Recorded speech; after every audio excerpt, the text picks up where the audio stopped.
지난 6월에 그 영국 기독교법 센터 대표인 안드레아 윌리엄스 변호사가 한국에 와서 이 변호사들과 기독교 변호사들과 크리스찬 모임에서 특강을 했습니다. 그런데 영국은 800년 전부터 모든 법이 하나님의 법 아래에 있었다고 합니다. 그래서 그 당시에는 전 세계에 선교사를 제일 많이 파송했고, 또 영국의 법, 학교, 또 의료, 모든 시스템이 하나님의 말씀 아래에 있었다고 합니다. 그때 영국은 부강하게 되고 세계에 복음을 전하는 앞장선 나라가 되었는데, 지난 60년간 모든 기독교의 유산을 다 잃어버려서 이제는 영국은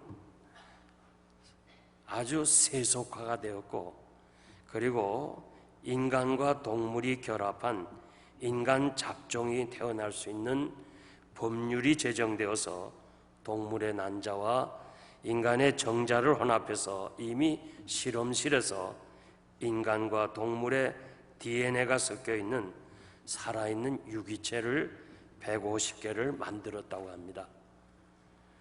2004년에 배아 복제가 가능한 법이 통과되고, 하나님의 형상이 아닌 인간 자기 형상대로 사람을 만들려고 한다.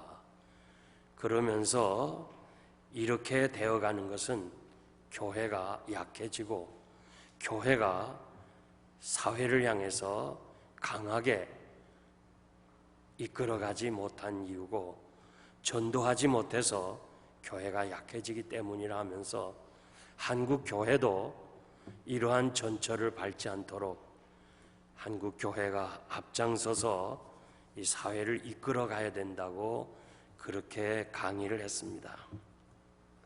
지금 영국에서는 노방 전도하는 것까지 위법이 돼서 이제 전도를 하지 못한다고 합니다.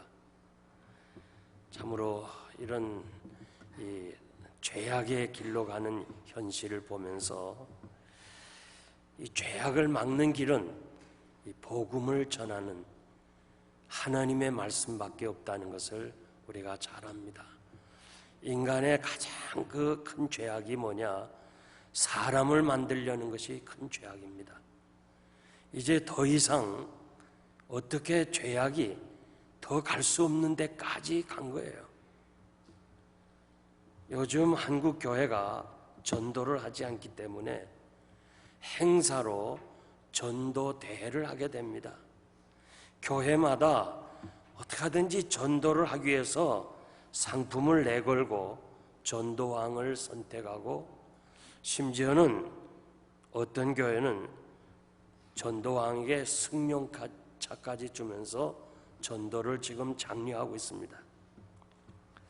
전도는 마땅히 해야 되는데도 오늘 전도하지 아니하기 때문에 이렇게 교회가 약해지고, 이 한국 교회가 약해지면 결국 이민교회도 따라서 약해집니다. 교회가 약해지면 결국 세속의 그 바람이 교회 안에까지 들어올 수밖에 없는, 교회가 무능해지는 것을 우리가 역사를 통해서 잘 알 수 있습니다. 고린도전서 1장 21절 말씀 보면, 하나님이 지혜에 있어서는 이 세상이 자기 지혜로 하나님을 알지 못하는 거로 하나님께서 전도에 미련한 것으로 믿는 자들에게 구원하시기를 기뻐하신다. 전도 자체가 미련하다는 건 아니고, 믿지 않는 사람들이 생각하기를, 믿는 사람도 생각하기를 전도는 말로 이렇게 해서는 그건 안 된다, 그렇게 그건 미련하다, 그렇게 인정하는 전도를 통해서, 우리 입을 통해서 하나님이 구원하시기를 기뻐하신다는 것입니다. 우리의 삶 자체가 전도가 돼야 돼요. 그저 우리가 무슨 전도 행사할 때만 전도하는 것이 아니고, 우리 삶 자체가 전도의 삶이 되어야 할 것입니다. 전도 훈련을 받기 위해서 개강 예배 드린 귀한 시간에 훈련 받으신 여러분들이 훈련 자체가 우리 삶의 부분이 돼야 됩니다. 훈련하고 삶 자체가 서로 따로따로 놀면 진정한 훈련을 받을 수가 없습니다. 그래서 우리의 삶이 전도로 바뀌어져야 되는데, 그렇다고 무슨 우리 사업이나 직장을 그만두고 우리가 신학을 공부하고 전도에 전념하라는 그런 것은 아니고, 항상 사람을 대할 때 겸손하고 인자하게 말이나 행동에서 예수 그리스도의 향기를 나타내어야 할 것입니다. 본문에 보면 예수님께서 내가 다른 동네에서도 하나님 나라 복음을 전하여야 하리니 나는 이 일로 보내심을 입었노라고 하셨습니다. 예수님은 하나님이 주신 전도 사명을 감당하기 위해서 가버나움에서 전도하시고 갈릴리 여러 해당에서 전도하셨습니다. 이 말씀을 보면 간단한 말씀이지만은 우리 주님은 이 땅에 전도하러 오셨고 그의 공생애가 전도의 삶이었던 것을 알 수 있습니다. 공생애를 시작하면서 하나님의 나라가 가까이 왔다고 말씀하시면서 회개하고 복음을 전하라고 말씀하시고, 그리고 마지막 십자가상에서 다 이루었다고 하시면서 십자가상의 강도를 너는 나와 함께 오늘 낙원에 가자. 우리 주님은 시작과 끝을 전도로 맞춘 것을 잘 알 수 있습니다. 31절에 보면 갈릴리 가버나움에서 말씀을 가르치시고 병자를 고쳐주시고 저들에게 복음을 전해 주었습니다. 예수님 당시에 이 가버나움은 길이가 1km 정도 되는 큰 도시였습니다. 세관도 있었고 상업 도시였습니다. 그래서 무리들이 예수님을 떠나지 말아달라, 우리와 함께 지나세요 간청을 했습니다. 이 가버나움이라는 이 큰 도시에서 주님과 함께 있고 싶습니다 할 때 우리 주님은 한 영혼을 사랑하시는 마음으로 나는 다시 갈릴리 여러 회당으로 가야 된다고 말씀하시면서 나는 이 일로 하나님 앞에서 보내심을 받았다고 말씀했습니다. 오늘 이 주님의 말씀을 통해서 간략하게 세 가지 여러분들에게 말씀을 드리겠습니다. 첫째는 전도하기 위해서는 먼저 기도해야 됩니다. 42절 보니 날이 밝음에 예수께서 나와서 한적한 곳에 가셨다. 이 누가복음만 보면은 이 무슨 뜻인지 잘 몰라요. 날이 밝음에 예수께서 나와서 한적한 곳에 가셨다. 성경을 성경으로 해석해야 되는데 마가복음 1장 35절에 보면 새벽 미명에 예수께서 일어나 한적한 곳에 가서 거기서 기도하시더니, 그러니까 우리 주님이 먼저 복음을 전하기 전에 조용한 곳에 가서 영혼 구원을 위해서 기도하신 것을 알 수 있습니다. 주님은 기도하시지 않아도 주님 자체가 능력을 행하실 수 있지만은 우리들에게 본이 되기 위해서, 우리들을 가르치기 위해서 전도하기 전에 먼저 기도하는 모습을 보여주었습니다. 예수님이 새벽 기도를 하셨습니다. 전도는 영적 싸움입니다. 사탄의 지배하에 있는 사람을 하나님의 품으로 데리고 오는 일에 사탄이 가만히 있겠어요? 항상 거기에는 영적 싸움이 있습니다. 그러므로 이 25일 남은 이 전도 기간이라도 여러분들이 좀 전도를 하시는 것도 중요하고, 전도하러 못 나가면 새벽에 나오셔서 새벽 기도를 25일 기간 동안 우리가 이 일을 감당해야 될 것입니다. 기도하지 아니하고 어떻게 우리가 영혼을 하나님 앞으로 인도할 수가 있겠습니까? 주님이 제자들에게 말씀하시기를 추수할 것은 많은데 추수할 일꾼이 없기 때문에 하나님 앞에 일꾼을 보내달라고 기도하라고 말씀하십니다. 전도는 성령의 도우심이 있어야 됩니다. 사도 바울도 항상 전도하기 전에 기도한 것을 우리가 잘 압니다. 그러므로 여러분들이 태신자를 정했습니다. 그 태신자가 내가 전한 것만이 아니고 그 태신자, 우리 교인들이 정한 그 태신자를 위해서 우리 모두가 기도할 책임이 있습니다. 태신자가 교회 나오기 위해서는 우리가 그를 무슨 방법으로 데려오겠으며 그를 하나님 앞으로 이끌어오겠습니까?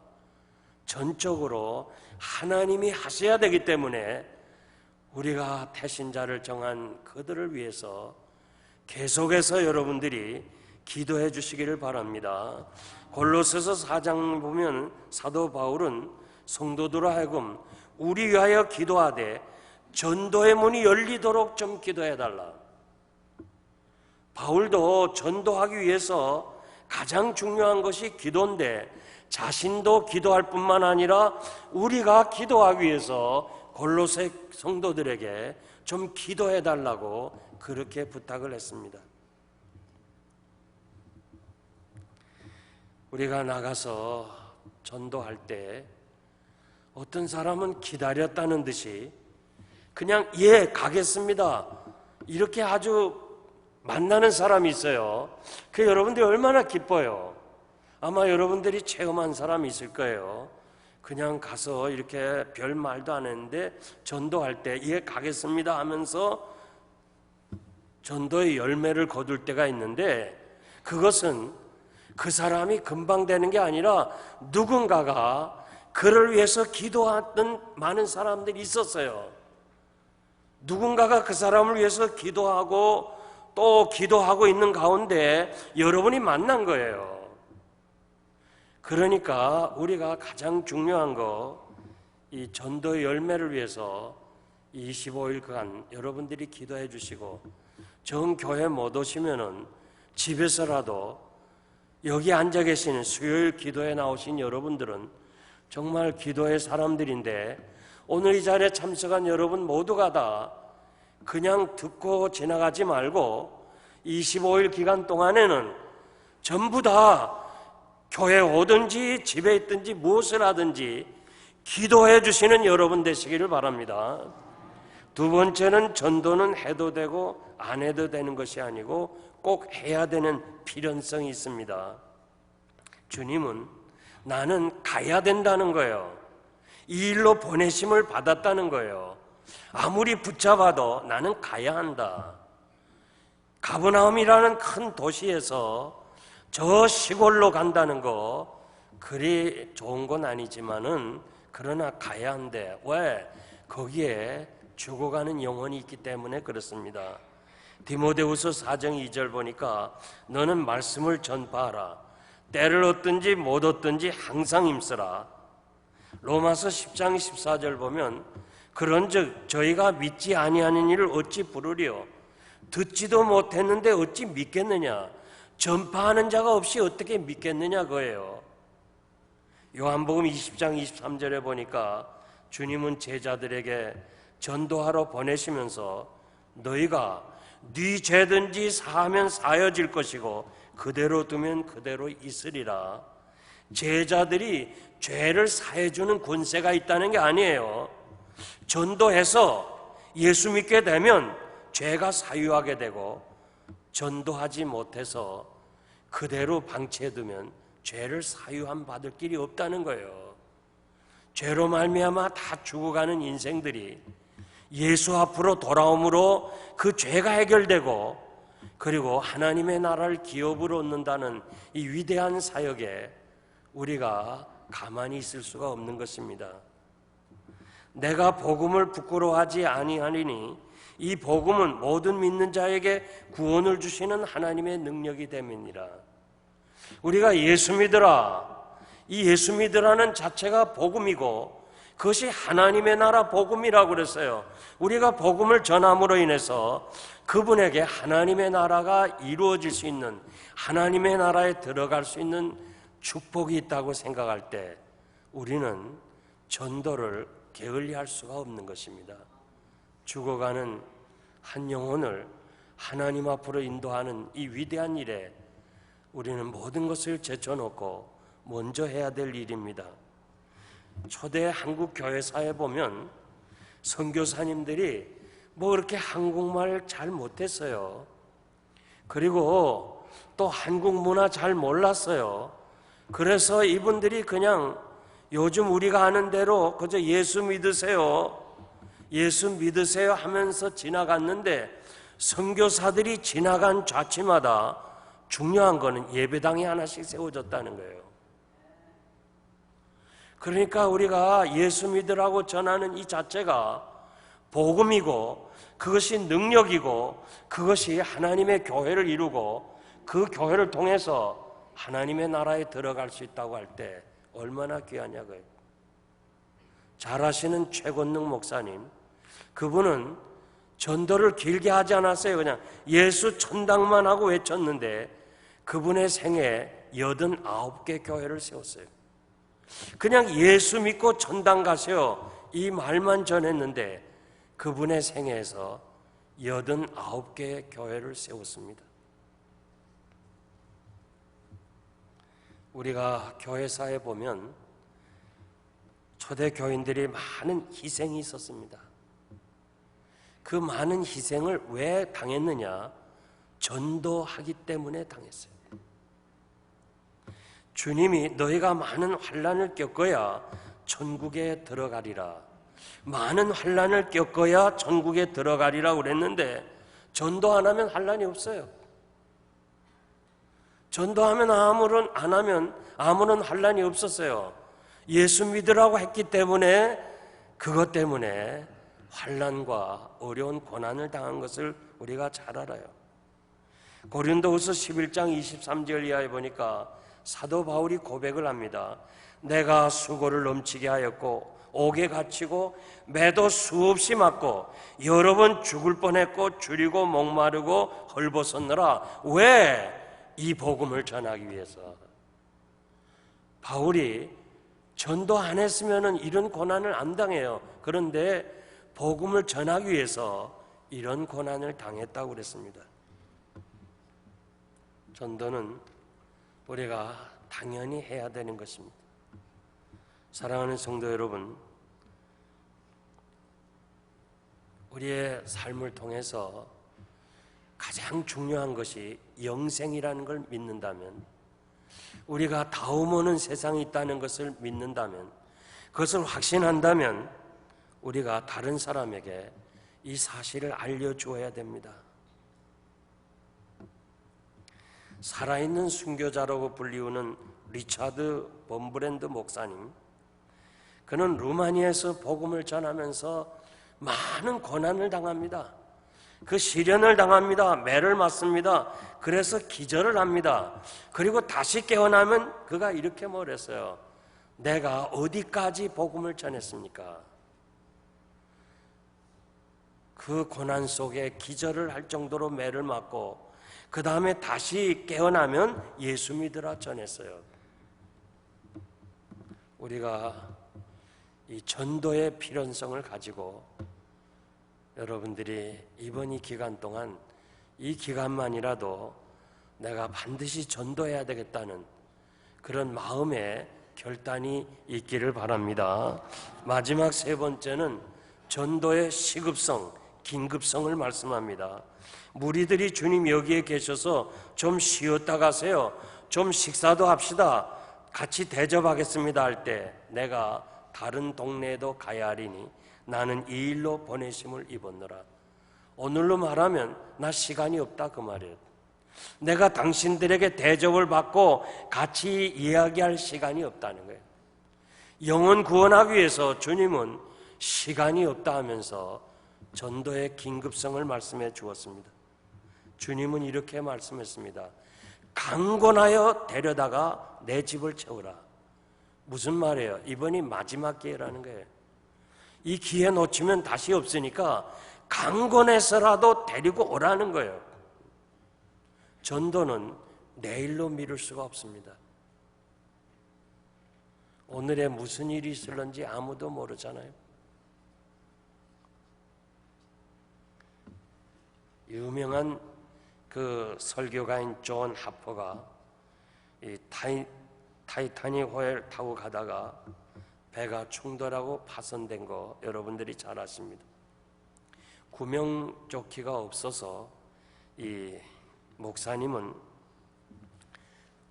널판지 하나 붙잡고 결국 헤엄을 치다가 어떤 젊은이가 그 널판이 없이 그냥 죽어가는, 물에 빠져가는 순간에 이 목사님은 그 널판지를 그 젊은이에게 줍니다.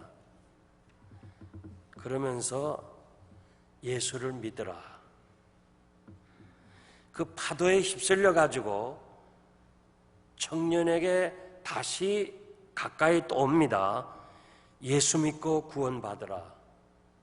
그것이 마지막 이야기였습니다.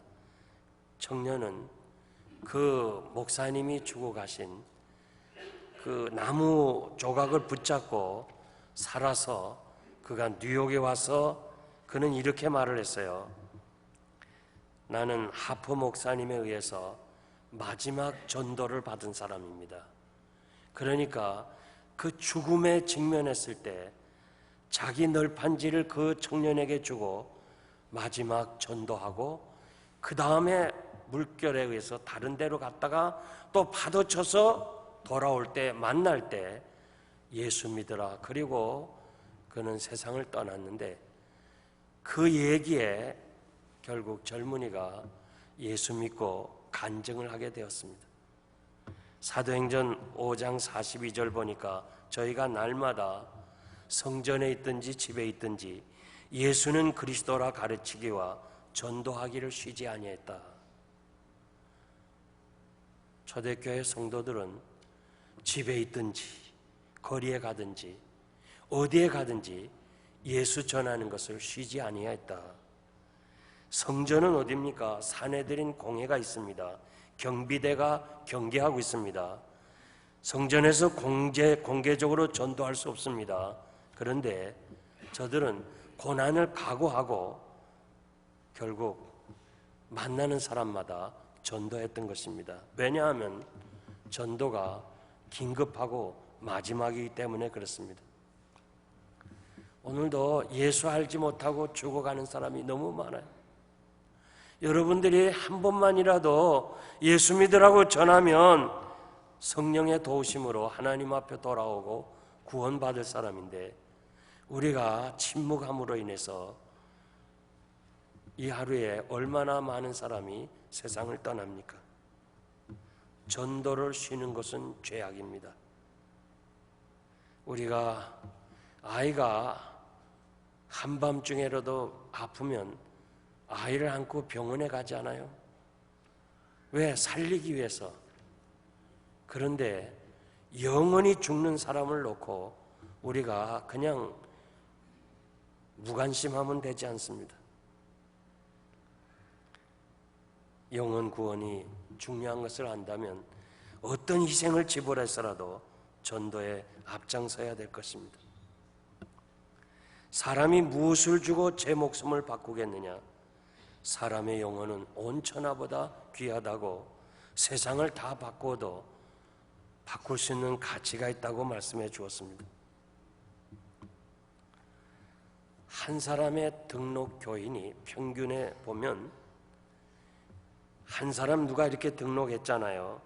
그러면 그분이 교회 등록하게 된 것은 평균으로 7명이 그에게 예수 믿으라고 전했다는 거예요.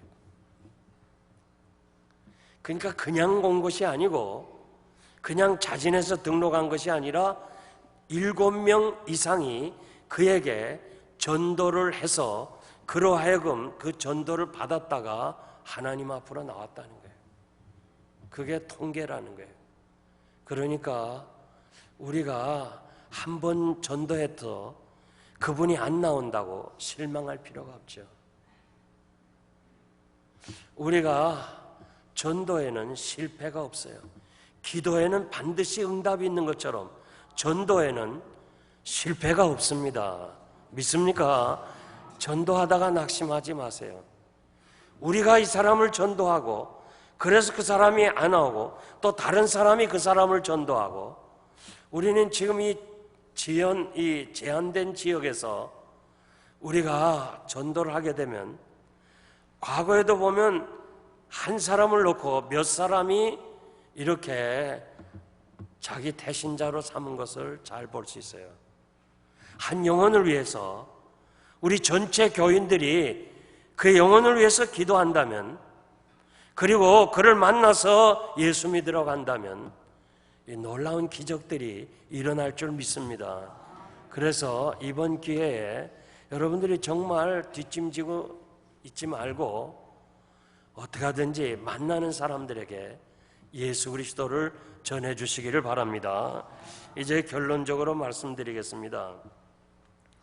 저는 이 백범 김구 선생에 대해서 간단히 말씀드리겠는데요.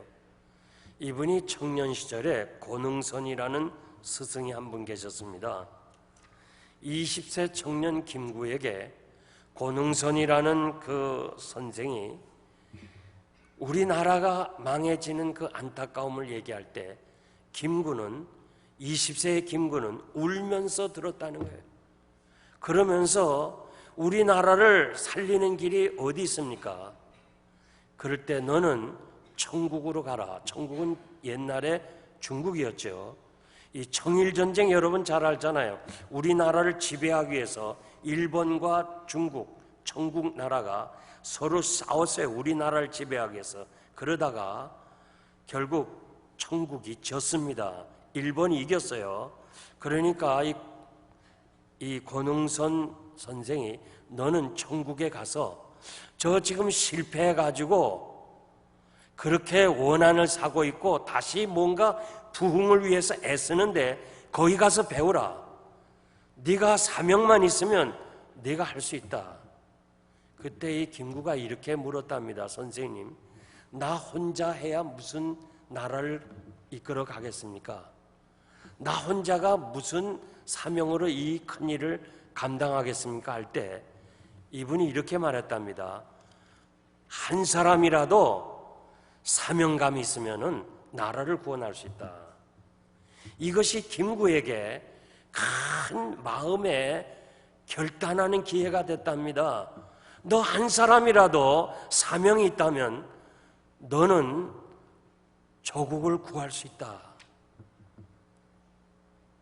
그래서 그는 그 말에 용기를 얻고 중국 천국으로 가서 결국은 정말 뭐 혼자 힘으로 될 것 같은가 하지만은 그 한 사람의 사명을 따라 안중근, 윤봉길 같은 이런 사람들의 제자들이 나오고 수많은 젊은이들이 결국 지금까지 백범 김구 선생을 존경하잖아요. 한 사람이 중요한 거예요. 여러분, 오늘 이 자리에 참석하신 여러분, 또 새생명 훈련 받으신 여러분, 항상 주의 일은 한 사람이 중요한 거예요. 우리 한 사람 한 사람이 하나님 앞에서 사명을 가지시고 주님의 그 자취를 따라서 내가 사는 목적이 전도고 내가 오늘 이렇게 숨쉬고 활동하는 이것이 전도고 하나님이 나를 이 사실을 위해서 살려두셨다고 하는 이 확신을 가지고 한 사람 한 사람이 이 전도인의 사명을 감당한다면 놀라운 기적들이 이번에도 일어날 줄 믿습니다. 그리고 여러분이 전도한 그 사람이 앞으로 세계적인 사람이 나올지 누가 알겠어요. 이 귀한 사명 잘 감당하는 우리 새생명 훈련자들 되시기를 바랍니다. 기도하겠습니다.